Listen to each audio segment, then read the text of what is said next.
Savol. Salom qarindishim. Xitoyning bizga irqiy qirg'inchilik qilayotganini anglab turib, hech qanday yordam qilmagan, hatto Xitoyga qarshi bir og'izmi so'z qilmagan odam yana musulmon bo'lamdi? Uyg'urlar qachon birlasha oladi? Siz bir yo'l ko'rsatsangiz, Alloh rozi bo'lsin qarindishim.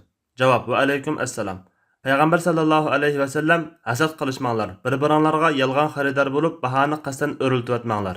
Bir-biringlarga ta'tir qarashmanglar. Bir-biringlarning savdosini buzib savdo qilmanglar.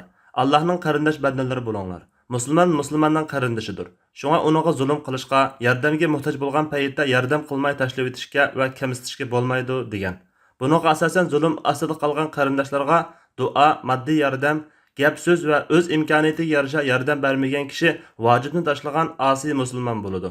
Uyg'urlar har bir nafsini yenganda birlasha oladi. Menmo shu nafsini yengishga tirishish yo'lini ko'rsataman.